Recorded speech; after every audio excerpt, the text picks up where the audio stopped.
Amém, irmãos. Espero que todos estejam bem, estejam em paz. Vamos à nossa leitura dessa noite.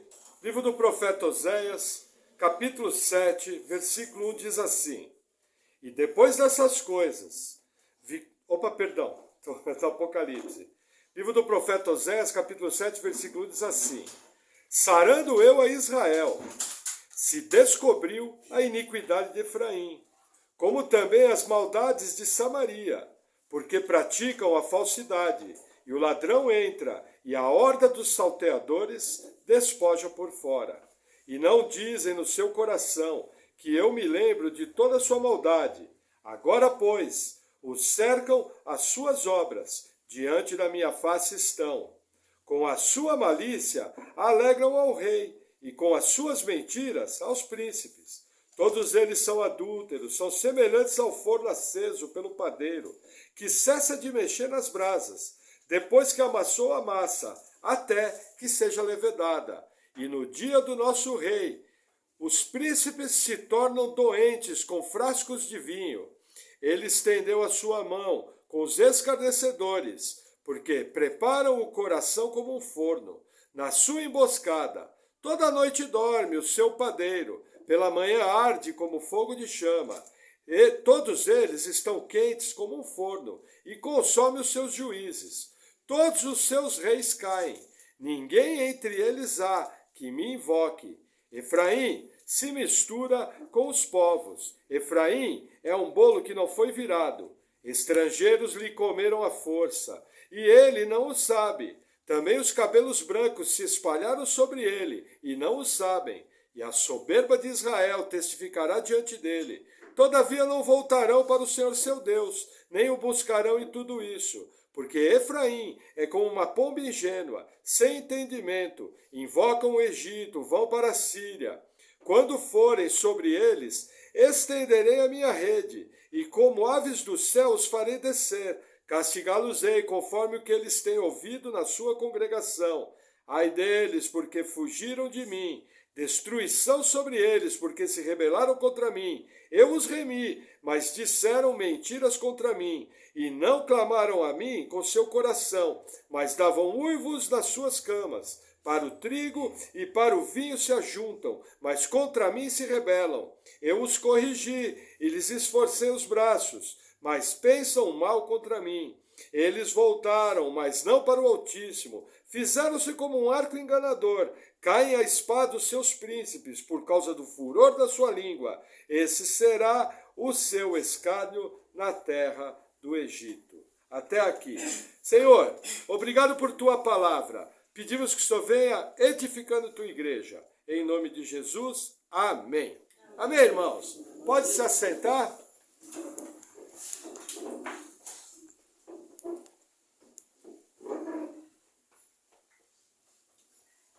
Amém. Chegamos ao capítulo 7 do profeta Oséias, e ele começa com uma palavra bem interessante. Veja, versículo 1. Sarando eu a Israel, se descobriu a iniquidade de Efraim, como também as maldades de Samaria, porque praticaram a falsidade, e o ladrão entra, e a horda dos salteadores despoja por fora, e não dizem no seu coração que eu me lembro de toda a sua maldade. Agora, pois, os cercam as suas obras, diante da minha face estão. Até aqui. Veja que interessante. Deus abre a passagem falando do quê? Da cura sobre Israel. Ele está falando aqui, ó, sarando eu a Israel. Veja, essa é uma palavra de bênção sobre o povo. Não é uma bênção completa. Nós vamos ver no desenrolar do capítulo que vai ter muita gente que não vai se arrepender. Mas o ponto aqui é que Deus sempre tem um remanescente. Deus sempre tem um povo seu que é separado daqueles que praticam iniquidades.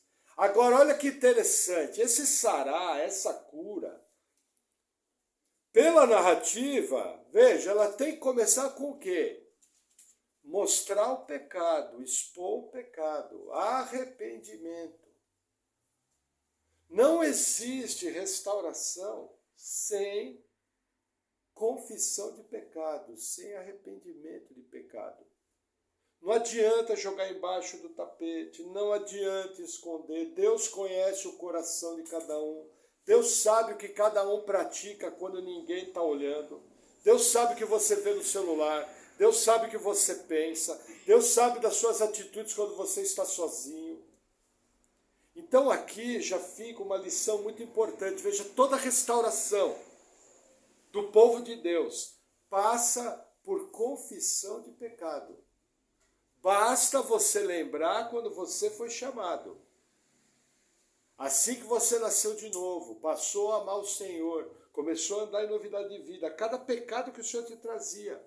Se você lembrar, muitas vezes você sozinho, às vezes em pensamento, você orava a Deus, falava, Senhor, puxa, perdão daquilo. Senhor, puxa, aquilo ali eu errei, não deveria ter feito daquela forma. Alguns pecados, inclusive, você chegou a pedir perdão para pessoas. O que a Bíblia está nos ensinando? A coisa mais importante que tem no mundo espiritual é zerar o velocímetro. Não que isso vai incorrer na sua salvação. A sua salvação foi conquistada por Cristo.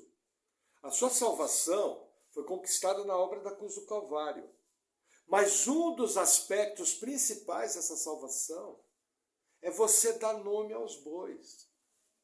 Como eu costumo dizer, é você concluir o passado. Chamar pecado pelo nome.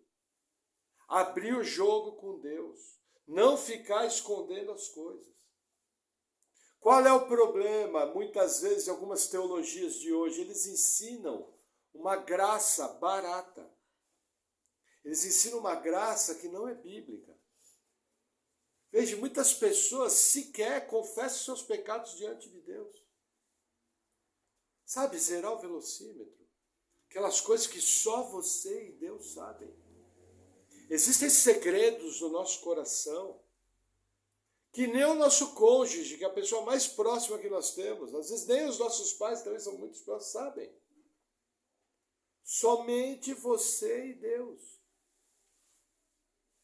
Agora, reconheceu o pecado, reconheceu a bondade de Deus, reconheceu a santidade de Deus, confessou, acabou. É começar a andar em novidade de vida. É começar a andar com uma vida transformada. Os de Israel que foram resgatados, com certeza experimentaram isso. Todos os salvos da história, com certeza experimentam isso. Tudo passa pelo arrependimento e a confissão de pecado. Amém? Vamos avançar mais um pouquinho, versículo 3. Com a sua malícia alegram ao rei, e com as suas mentiras aos príncipes. Todos eles são adúlteros, são semelhantes ao forno aceso pelo padeiro, que cessa de mexer nas brasas, depois que amassou a massa, até que seja levedada. Até aqui. Olha que interessante. Aqui Deus, através do profeta Oséias, começa a falar do ambiente de Israel. Lembra que era um ambiente de festas, era um ambiente de luxúria, era um ambiente de roubo, era um ambiente de idolatria. O que ele está falando aqui? Ele está falando da forma de ser da classe dominante. Então ele está falando das festas, das bebedices. Ele também, em algum grau, vai falar dos assassinatos, dos golpes de Estado.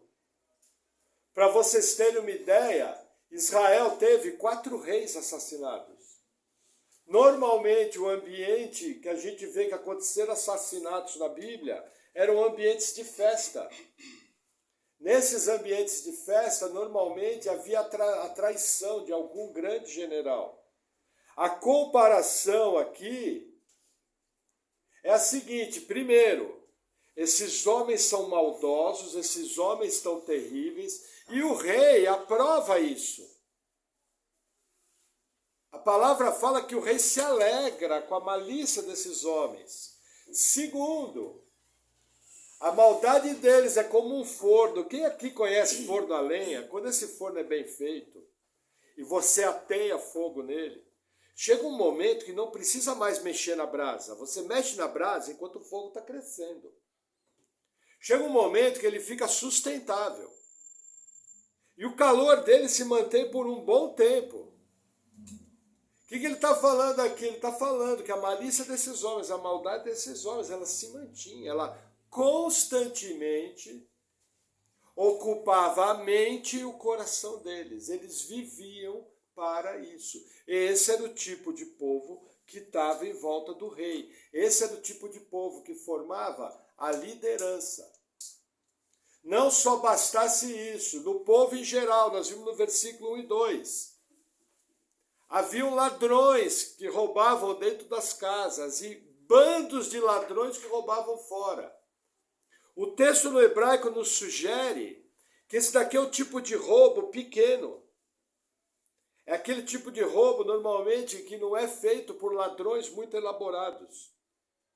O que o profeta Oséias está querendo me mostrar aqui nos 4 primeiros versículos? Ele está expondo a maldade de Israel. Ele está expondo os motivos pelo qual Deus vai executar o juízo.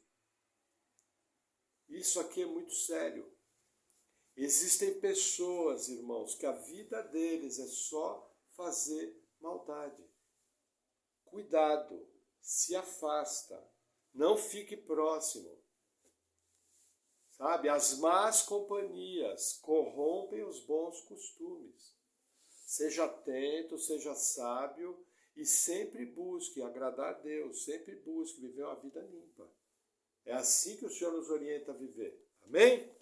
Vamos avançar mais um pouquinho, versículo 5. E no dia do nosso rei, os príncipes se tornam doentes com frascos de vinho.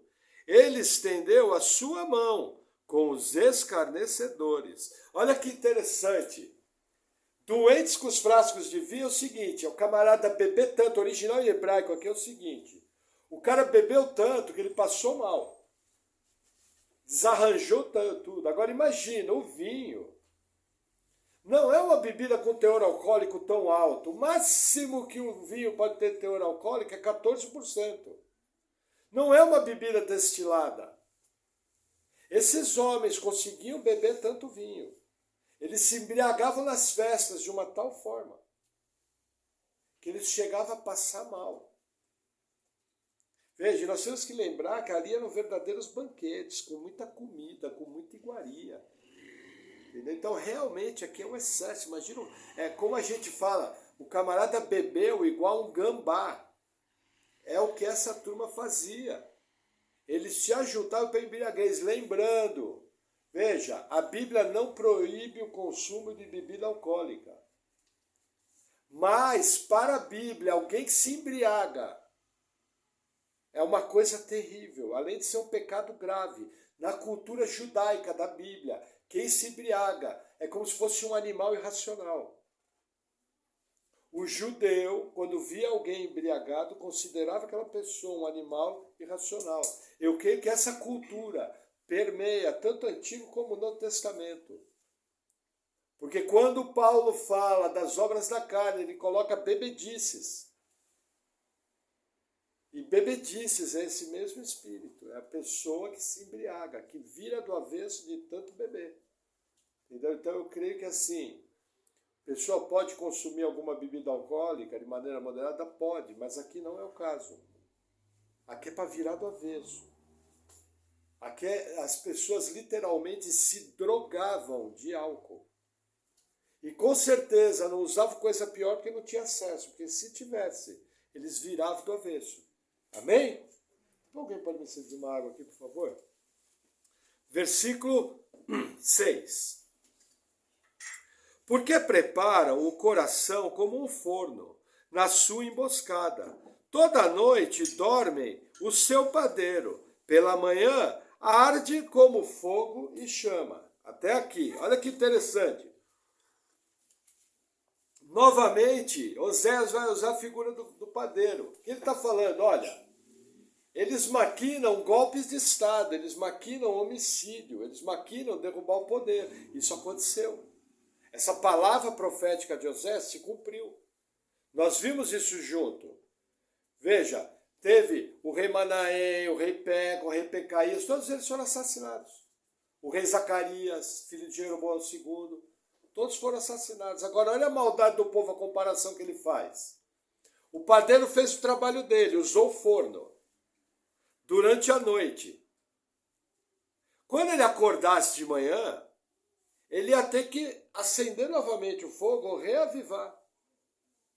Qual é a figura que Osés está levando? Falando, eles são tão maus, que é como se o padeiro à noite deixasse o forno para apagar e quando ele chegasse de manhã estivesse tão vivo quanto quando ele trabalhou. Essa é a maldade deles. A maldade deles nunca cessa.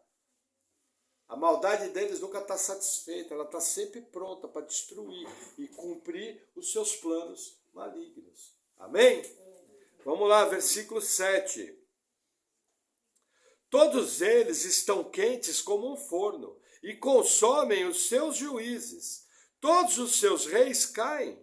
Ninguém entre eles há que me invoque. Até aqui. Olha que interessante, veja. Corrupção geral. Ninguém invoca Deus, ninguém busca Deus. Todos eles. Nós vimos esse quadro quando nós estudamos o livro de Reis. Nós vimos a maldade quando nós estudamos Amós, nós vimos o mesmo caso. Agora, olha que interessante, quando nós vimos o profeta Jonas ficou bravo com Deus porque queria salvar os assírios, que eram maus. Mas e o povo de Israel, que era tão mau quanto os assírios? E aqui mostra que a liderança do país não invocava Deus, não buscava Deus, era uma liderança ímpia, totalmente alheia. No que foi ocasionar? Destruição do povo. Amém? Versículo 8. Efraim se mistura com os povos. Efraim é um bolo que não foi virado.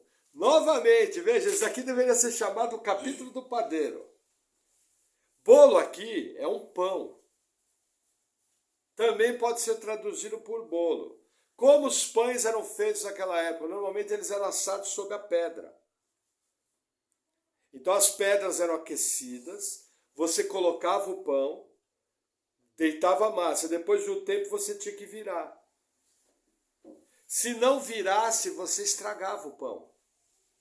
O que o profeta está falando aqui? Todos eles são um pão que não presta, que não dá para ser comido. Por quê? Porque como ele não foi virado, um lado ficou queimado e o outro lado ficou cru. Quem faz pão aqui sabe que isso aí é terrível. Agora imagine isso feito numa espécie de uma chapa de pedra. Um pão queimado do lado e do outro cru. Não servia para nada. Esse era o quadro da liderança de Israel. Era o quadro do povo. Assim, o profeta está falando, não presta para nada, não tem uso. Aqui ligado à adoração a Deus, ao invocar de Deus. Nas obras mundanas, nas obras seculares, a gente via que Israel ia muito bem. Só que espiritualmente o país estava morto. Espiritualmente o país era inimigo de Deus. Espiritualmente eles não buscavam a Deus. Amém? Vamos lá, versículo 9. Estrangeiros lhe comeram à força, e ele não o sabe. Também os cabelos brancos se espalharam sobre ele, e não o sabe. Até aqui. Olha que interessante. Esse texto aqui é um texto de difícil tradução. Ele está ligado a cultos idólatras, a cultos pagãos. Quando ele fala de estrangeiro, ele está falando de adoração a ídolos, de adoração pagã. O que o versículo quer nos mostrar? O pecado e a idolatria desgastam a vida da pessoa. Esse desgaste chega num ponto que os cabelos começam a se branquear, é uma figura. Nesse ponto aqui, veja, na Bíblia, normalmente cabelo branco é sinal de pureza. Nesse texto aqui, cabelo branco é sinal de desgaste. O que o profeta está querendo nos ensinar? O pecado, a idolatria, o culto a demônios.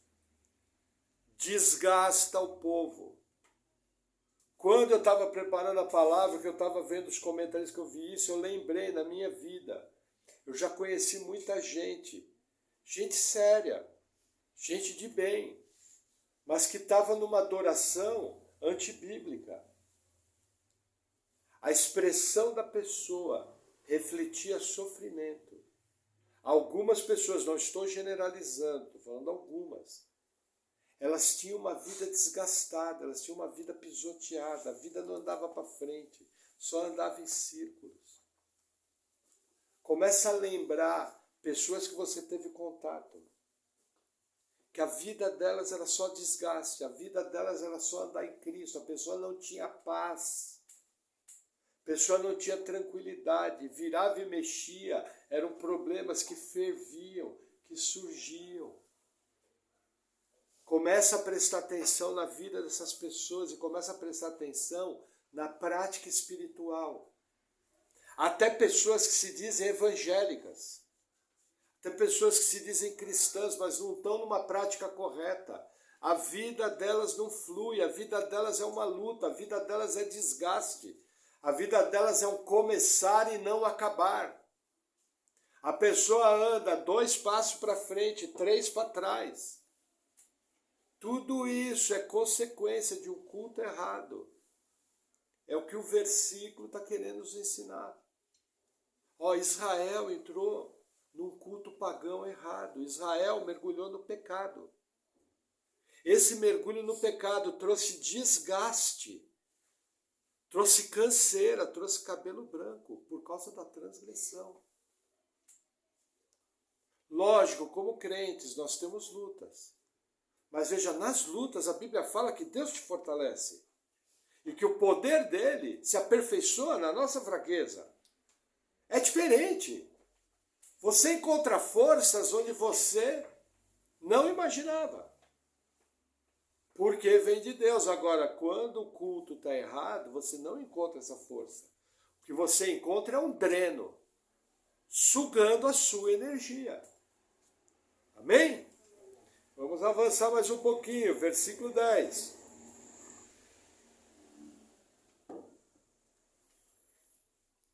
E a soberba de Israel testificará diante dele. Todavia não voltarão para o Senhor seu Deus, nem o buscarão em tudo isso. Até aqui. Olha que interessante.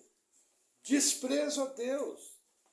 A turma está apanhando na cara, Deus está sapateando nas costas deles, estão sendo amassados pelas circunstâncias. E o próprio Deus diz, eles não se voltarão para mim. Existe um provérbio que fala o seguinte, o homem de dura cerviz é muitas vezes repreendido. Até que chega um momento que ele é repreendido de uma vez, que quebra tudo, entorta tudo. Esse povo aqui, mesmo na luta, mesmo na dificuldade, mesmo numa confusão, não se voltaram para Deus, despreza a Deus. Já viu pessoa que você fala com ela, você chega e fala, você está precisando ir para a igreja, a pessoa vai falar, não, para mim isso aí não funciona, eu sei que foi bom para você, mas para mim não funciona, não nasci para isso, sabe? Meu estilo de vida não é para isso. O camarada não entendeu que o estilo, veja, é o pecador que Deus vai buscar. Entendeu? Só que ele vai vivendo sua vida, empurrando com a barriga e vai mantendo desprezo a Deus. Existe gente que é assim. Vou te falar mais, existe gente que vai morrer assim. Vou te falar mais ainda, se não fosse a misericórdia de Deus, o poder de Deus agir, todo mundo que estava aqui nessa sala continuaria assim. Por isso que eu falo para vocês, gente, precisamos orar por essas pessoas. Precisamos clamar a Deus, Senhor, tem misericórdia. Eles não sabem ver a diferença da mão direita e da mão esquerda. Senhor, da mesma maneira que o Senhor me alcançou, eu era cego. Senhor, alcança eles. Nós temos que entender que a eleição é misteriosa em Deus. A gente sabe que ela não foi por obras, não é por alguma coisa boa. O resto a gente não sabe, sabe que é para glorificar a Deus. Basta um estalo de dedo. Entendeu? Deus é poderoso para salvar até o pior pecador. Sabe aquelas orações que às vezes a gente faz, Senhor, joga na parede, rebenta tudo, mas salva? Acho que é uma boa oração. É melhor de tudo arrebentado para o céu do que inteirinho para o inferno. O próprio Jesus fala, é melhor você cortar a mão, arrancar um olho para o céu. É a mesma figura. Entendeu? Do que você inteirinho ser lançado no inferno. Amém? Vamos avançar mais um pouquinho, versículo 11. Porque Efraim é como uma pomba ingênua, sem entendimento. Invocam o Egito, vão para a Assíria. Até aqui. Efraim é Israel, já expliquei para vocês, a principal tribo. O que acontece aqui? A gente vê no livro de Reis e Crônicas, que nessa época, quando eles tiveram problemas, eles procuraram o rei da Síria para ajudar. O rei Acaz de Judá procurou o rei da Síria. O rei Oséias de Israel procurou o rei da Síria. Só que essa procura causou destruição, porque quando Oséias parou de pagar o tributo, o rei da Síria veio para dominar tudo. Não bastasse isso, o reino do norte também procurou fazer aliança com o Egito. Não bastasse isso, o que eles tinham que fazer? Eles tinham que buscar Deus. Não tinham que buscar o homem. Jeremias 48:10 fala o seguinte: maldito é o homem que confia no homem. O que está ensinando ali? Eu não devo confiar em ninguém. Não, ali está falando o seguinte: maldito é o homem que põe sua confiança no braço do homem, no braço forte do homem, e não em Deus. O que Israel, o que Judá tinha que fazer? Está com problema, busca Deus. Só vou dar um exemplo bíblico que nós vamos estudar.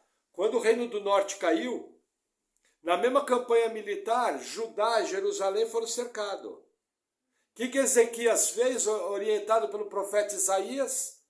Buscar a Deus. O que aconteceu? Deus moeu tudo. 185 mil assírios foram para o vinagre. E tiveram que sair correndo, com o rabinho entre as pernas.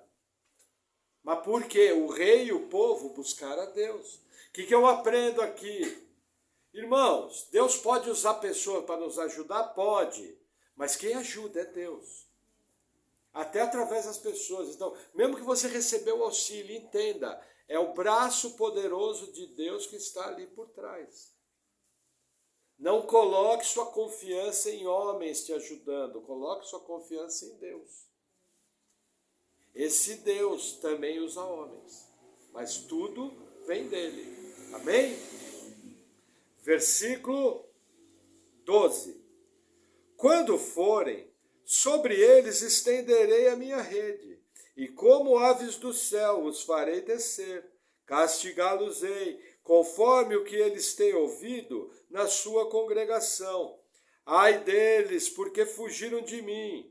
Destruição sobre eles, porque se rebelaram contra mim. Eu os remi, mas disseram mentiras contra mim. Até aqui. Olha que interessante. O que Deus está falando? Olha, quando eles forem atrás do Egito, da Síria, eu vou colocar eles numa rede, numa armadilha. Não vai dar certo, e não deu. Só que Deus vai mais longe. Deus está falando da obra que ele fez aqui. E o povo continuou rebelde. Sabe aquelas pessoas que já aconteceu? Tenta lembrar. Você pregou o evangelho à pessoa, você falou, você entendeu? A pessoa, entendi. Então, você quer assumir um compromisso com Jesus? A pessoa olhou e falou, não. Aí você vem com uma segunda, fulano, mas você entendeu o inferno? Não entendi. Você entendeu o que Jesus fez? Não entendi. Você quer? Não. Com alguns aqui já aconteceu isso. A pessoa não quer. Não se move. A pessoa acha que não precisa. A pessoa acha que não tem nada a ver.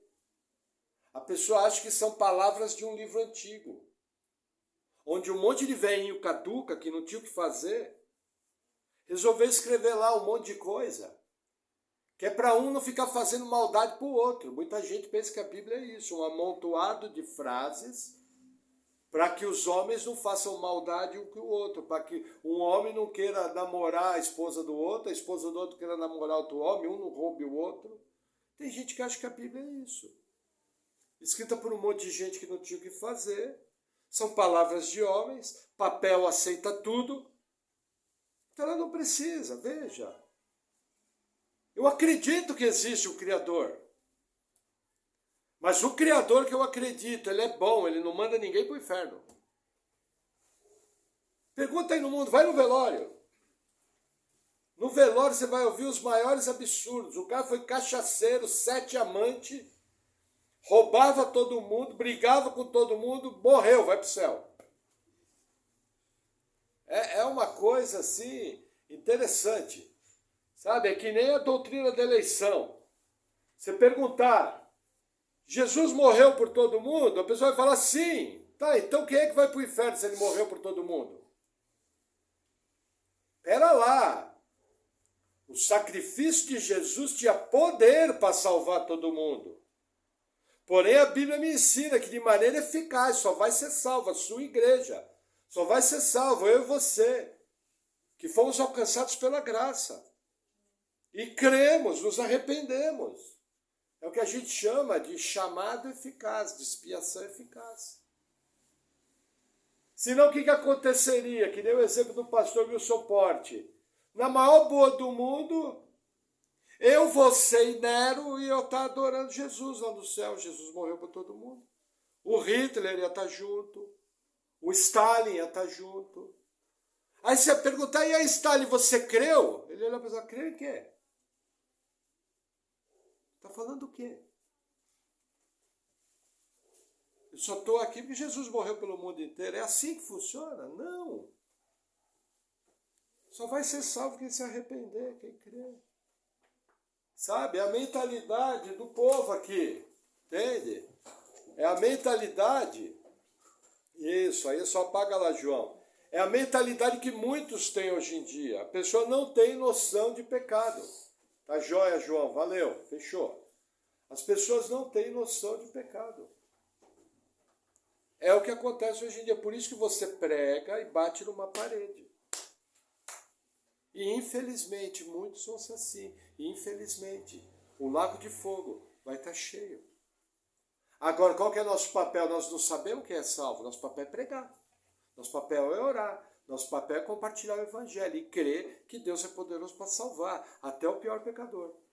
Amém? Vamos avançar mais um pouquinho, versículo 14. E não clamaram a mim com seu coração, mas davam uivos das suas camas. Para o trigo e para o vinho se ajuntam, mas contra mim se rebelam. Até aqui. Olha que interessante. Deus estava falando que ele dava o vinho, Deus estava falando que ele dava o trigo. Só que também acontecia o quê? O sofrimento, uivos das camas. Só que aí acontecia o quê? Eles não clamavam a Deus com o seu coração. As pessoas acham que não precisam de Deus. O ímpio continua ímpio porque na cabeça dele, no coração dele, ele não precisa de Deus. Entendeu? Ele está bem tranquilo. Ele não bota bomba em ônibus de criança, ele não vende droga, entendeu? Ele não faz coisas tão horríveis. Ele, na verdade, ele só peca como todo mundo. Mas como aquilo que ele tem na cabeça dele, que ele acha que é Deus, tem a obrigação de salvar todo mundo e não vai. Entendeu? Voltando a falar de velório. Veja, a pessoa sempre perguntar para pastor, né? Ou talvez para você, se for um crente, precisa perguntar, irmão, você acha que meu pai foi salvo? Você não pode mentir, né? O cara foi enterrado com 5 fuzil. Entendeu? O que você vai falar? Fala, olha, se ele creu em Jesus Cristo, se arrependeu dos seus pecados, nasceu de novo, ele foi salvo. Mas eu não sei. Você pode me dizer se ele fez isso? Eu também não sei. Eu falei, então não posso falar nada. Vai falar o quê? Vai mentir? Vai mandar todo mundo para o céu? Eu conheci um pastor que ele mandava todo mundo para o céu. Eu achei errado. Porque no velório ele mandava todo mundo para o céu. Eu achava errado, porque veja, é uma oportunidade para a pessoa parar para pensar. Opa, a vida não acaba aqui. Existe um Deus, essa pessoa está cara a cara com ele. Ao homem está ordenado morrer apenas uma só vez, vindo após isso o juízo. Amém? Vamos lá, versículo 15. Eu os corrigi e lhes esforcei os braços, mas pensam mal contra mim. Eles voltaram, mas não para o Altíssimo. Fizeram-se como um arco enganador.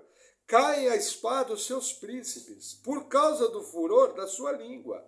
Este será o seu escárnio na terra do Egito. Até aqui, veja, ingratidão a Deus e consequências do pecado. É isso que está sendo colocado aqui. Povo ingrato. Entendeu? E esse povo experimenta as consequências do pecado. De maneira séria. Pode ver. Deus dá comida, Deus dá trabalho, Deus dá chuva, Deus guarda em segurança. Deus faz isso com todo mundo. Quando a gente acorda de manhã, o mundo sai para trabalhar.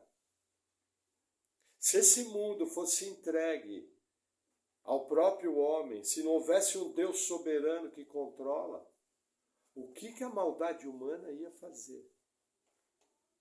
Você já parou para pensar quantos crimes são maquinados no coração e que a pessoa olha e ela desiste? Vou te explicar porque ela desiste, porque é a graça comum de Deus agindo. O mundo tem muita coisa ruim? Tem. Mas a coisa só não é pior, porque Deus controla. Deus não entregou o homem a si mesmo.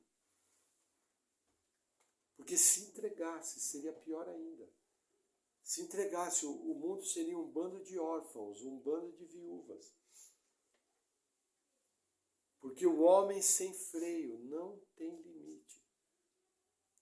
Lembra, no Gênesis, que Deus fala, meu espírito não contenderá mais com o homem, porque o mesmo é carnal, e os seus dias serão 120 anos.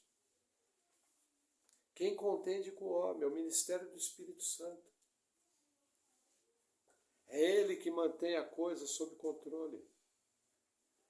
Entendeu? Quando essa soberania for removida, o que vai acontecer? O homem da iniquidade vai manifestar e o mundo vai após ele. Será um tempo como nós nunca vimos. É um homem entregue a ele mesmo. Amém? Vamos a algumas aplicações que eu separei aqui. Veja.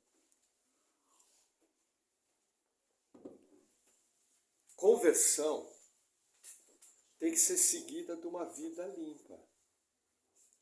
Não existe conversão verdadeira sem tratar pecado. Não existe. Não é que você vai pagar pelo seu pecado. Quem paga pelo seu pecado é Jesus. Mas esse pecado precisa ser tratado. Esse pecado precisa ser confessado. Esse pecado precisa ser abandonado. Muitas vezes, determinados pecados têm que ser confrontados. Se você se diz alguém salvo e não confronta os pecados da sua vida, você está enganando você mesmo. Porque dizer que é salvo não faz de ninguém salvo. Na verdade, aquele que está em Cristo dá fruto. A marca daquele que está em Cristo é dar fruto. Se a pessoa diz que está em Cristo e é um deserto, ela está enganando a ela mesma. É muito fácil nós nos enganarmos a nós mesmos. Tem que tratar pecado. Vocês já perceberam criança? Primeira luta com criança, você fala, pede perdão. Já é uma briga. Aí a criança... Não. É assim que eles pedem perdão. Vai lá ver no Ministério Infantil. É assim. Aí depois você fala, perdão do quê? Quando você fala isso, ele gruda na parede. Tô brincando, tô fazendo. Eles não falam pecado, porque a criança é simples, a criança não maquina. Ela age conforme a sua natureza. Então, primeira coisa, pedir perdão é uma luta. Segunda coisa, falar o nome do pecado é outra. E isso acontece na vida das pessoas que acham que são salvas e não são. Não conseguem tocar em pecado. Isso explica por que tem tantos escândalos em muitas igrejas. Porque a pessoa não nasceu de novo. Se não nasceu de novo, não confrontou o pecado. E aí o pecado fervilha. Isso é uma das explicações, amém? Que mais que eu coloquei aqui? Veja, além de tratar o pecado, você não pode permitir que o pecado domine. Pastor, eu não consigo. Você está chamando Deus de mentiroso. Ou a sua conversão é mentirosa. Com Deus não tem essa de não consigo. Porque a Bíblia fala que a marca do salvo é que ele tem poder vindo do Espírito Santo que habita nele para confrontar o pecado. E depois de uma batalha de resistir contra o pecado até o sangue, como fala em Hebreus, ele vence. Pastor, eu não consigo, abre o olho. Como eu costumo dizer, talvez você seja um enganadão, carregador de Bíblia, 2 vezes filho do inferno. Que está brincando de ser crente. Vai morrer aqui e ligar lá no inferno. Nossa, pastor, eu sou assim, o que eu faço? Velha receita do pastor Maurício. Essa noite, no travesseiro, bota a cara no pó e rasga o verbo para Deus. Fala tudo que você tem que falar. E fala do seu medo. Fala, Deus, ó, aquele pastor maluco lá falou que pode ser que eu não seja salvo. Morri de medo. Que bom, a graça de Deus. Ó, se alguém falar para você que talvez você não seja salvo, você morrer de medo, glória a Deus por isso. Quer dizer que a graça já está agindo na sua vida, porque tem hora que você precisa levar um chacoalho para você cair em si e parar de brincar com a coisa mais séria que tem na sua vida, que é a eternidade com Deus. Porque é algo sem retorno. Sabe? Tem gente que está brincando, tem gente que está se enganando. Não pode permitir que o pecado domine. Se o pecado está dominando, tem coisa errada. Se você peca e não fica nem incomodado, existe algo muito errado com a sua vida cristã. Se você peca e o pecado não faz nem cócega, tem algo muito errado com a sua vida cristã. Estou te dando um teste de salvação. Veja, segurança de salvação não é bagunça. Segurança de salvação não é autorizar uma vida pecaminosa e está tudo bem. Isso não é segurança de salvação. Segurança de salvação é para crentes sérios, nascidos de novo. Pessoas que dão frutos. Pessoas no qual o Espírito Santo habita. Pessoas que foram eleitas para uma vida de santidade. A pessoa dá sinal. Ela respira as coisas de Deus. Quando ela erra, ela percebe, opa, pequei, Senhor, perdão.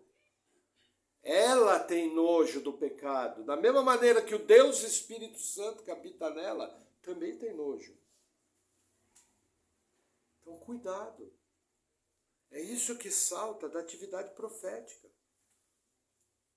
Vocês estão percebendo que fazem mais ou menos uns 2 meses e meio que nós só estamos levando paulada? Quando a gente entra aqui na igreja, tem que botar uma roupa daqueles goleiros. Porque os profetas só dão nos dedos, os profetas só rasgam o verbo. E quando você expõe o que eles falam, é só bolachada. É só pancada, mas é para a gente acordar. É para dar um choque de realidade, que muitas vezes a gente precisa. Vocês acham que eu também não estou pregando aqui, também não levo as cacetadas? Também leva. Entendeu? Só que você no seu dia a dia, você vai lidando com aquilo, né, Senhor? É verdade, olha isso aqui, aquilo ali, tal. Vida cristã é vivida no dia a dia.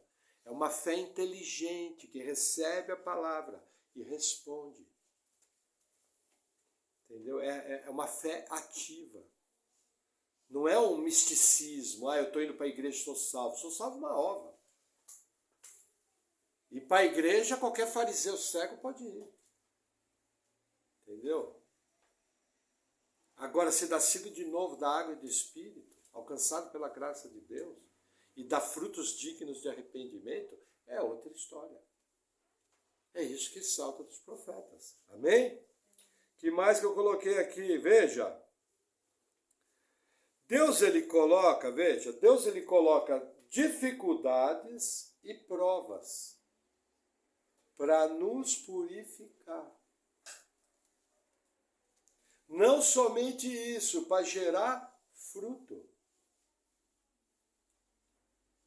Como? Por exemplo, hoje inclusive hoje por exemplo eu tive um problema e fiquei muito bravo de manhã. E aí eu gosto de ouvir palavra no carro. Só que assim, gente, eu sou pastor, a minha posição exige um tipo de fruto. Então quando você pensa eu ficando bravo, não pense que eu saí quebrando tudo, jogando prato pela janela. Fiquei bravo, fiquei irritado, normal, mas veja, eu tenho que dar um exemplo. Saí, liguei o meu celular, né, saindo para trabalhar, ouvindo a palavra. Primeira palavra que o pastor fala, inclusive um pastor muito bom, o pastor Douglas, da Igreja Presbiteriana Morumbi Sul, lá de São Paulo, pregando o início dessa palavra aqui. Parte da bolachada vem dele. Aí ele comentou, ele falou, irmãos, inclusive essa aplicação eu aprendi com ele. Eu já conheci o conceito, mas ele reavivou. Muito querido esse pastor, jovem pastor, muito competente. Aí ele chegou e falou, irmão, se você está precisando de domínio próprio na sua vida, o que Deus vai fazer? Ele vai te expor a uma situação onde você vai ter que usar o domínio, você vai ter que desenvolver o domínio próprio. Deus te expõe a situações para te treinar. Alguns minutos antes eu tinha pensado, eu falei, puxa, Deus está nessa situação. Isso eu tenho certeza, eu só preciso identificar como. E preciso identificar qual que é a resposta. Me visitaram 5 anjos, abriu um holofote à minha frente? Não, Deus usou seu pregador. Mostrando, essa circunstância para gerar fruto em você. Essa circunstância para você dar resposta. E a partir dali eu comecei a mudar mais ainda a minha oração, comecei a policiar meus sentimentos, comecei a policiar. A irritação foi embora? Não, eu fiquei com gosto de cabo de guarda-chuva até umas 5 da tarde. Mas Deus ministrou ao meu coração, a graça dele me alcançou. Então muitas das situações que acontecem com você são situações que Deus traz para você crescer, para você amadurecer, para você avançar, para gerar fruto. Deus usa sofrimento, Deus usa problemas, Deus usa uma série de coisas. Amém? E aí, para encerrar, uma coisa muito séria, que acontece muito hoje em dia. Cuidado com o ateísmo cristão. Existem pessoas que são ateus cristãos. Como? Simples, vou te explicar o que é um ateu cristão. É uma pessoa que acredita em Deus. Você acredita na Bíblia? Não, acredito. Não, você acredita em Jesus? Não, acredito. Por que não? Morreu pelo meu pecado. Ah, certo? Sim. Só que ele só acredita, mas ele vive como um ímpio. Ele vive como se aquilo não fosse verdade. Infelizmente, está cheio disso na igreja moderna. Pessoas que com sua boca, com seu pensamento, elas acreditam em Deus, elas acreditam em Jesus, elas acreditam na Bíblia, só que a vida delas, ela vive como se isso não acontecesse. O apelido para isso é ateu cristão. Porque uma parte dele acredita, mas o estilo de vida não. O que eu estou querendo te dizer? Se você é cristão, se você é alguém nascido de novo, o seu estilo de vida vai mostrar isso. Amém? Que Deus realmente tenha misericórdia da nossa vida, que Deus trate conosco, nos ensine dia após dia e que nós possamos dar resposta em todos os tratamentos que Deus dá. Amém?